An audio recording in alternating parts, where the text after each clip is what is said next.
As I was driving around town the other day, I noticed some limbs outside of a house that I grew up in. Anyhow, my uncle owns that house.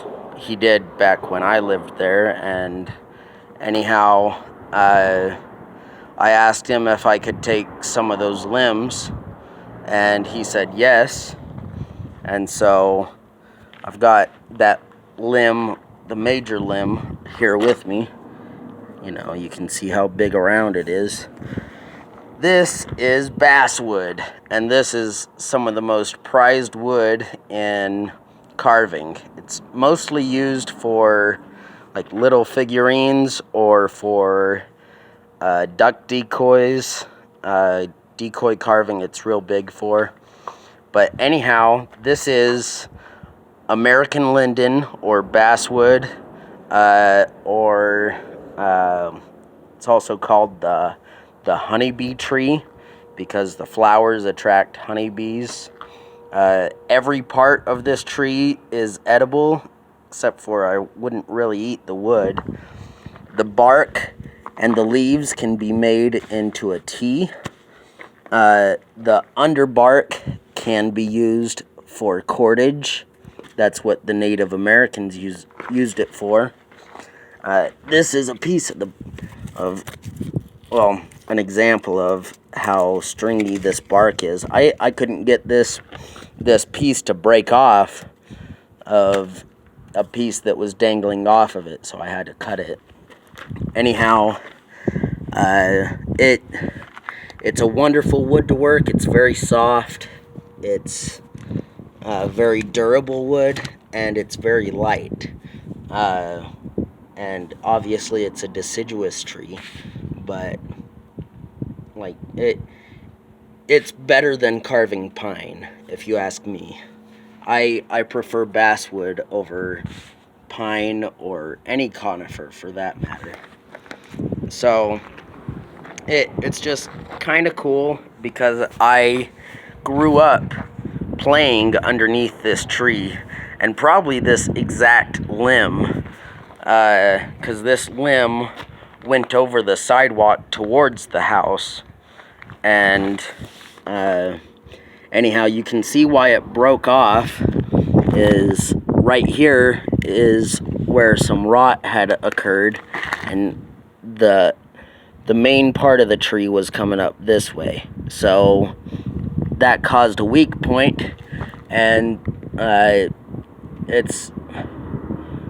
it wasn't uncommon to see people playing or like grabbing this limb or trying to hang from it. And if you look right here on the bark, they had a rope right there. I'm just hoping that this didn't fall on anyone, because even though it's a light wood, it's still pretty heavy, and that would hurt or kill. It's wet still. I'll cut it up into chunks that will be workable, and then I'll throw it in my unit back there by my redwood railroad tie, and I'll let it dry. So I just thought I'd do a video for that. You know, that's a little bit of tree knowledge that I learned over the past few years. Even before I started chainsaw carving, I tried to learn a lot about trees because I've always carved. So, and this was one of the first kinds of wood that I learned how to identify the wood, the tree.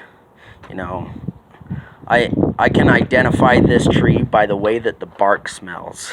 That's how well I know this tree. Yeah, and here's a little example of what the leaf looks like. It's like a perfect heart. Oh, the tip of it broke off. But anyhow, this is the seed pod. So it kind of hangs like a maple wood, but hangs down. Those little seeds, the dingleberries there, hang down. And this these seeds might actually be viable because it's so late in the season. But let's see if I can find a leaf that's intact. These are all dry because this has been down for about a week. But anyhow, yeah, they're all crumbly. But they're like a perfect heart shape. And if you look at this is a favorited tree among like landscapers. You know, it doesn't make a whole lot of mess. Obviously the leaves fall, but doesn't make a whole lot of mess, and they're very beautiful trees from afar. They provide good shade and they grow really fast.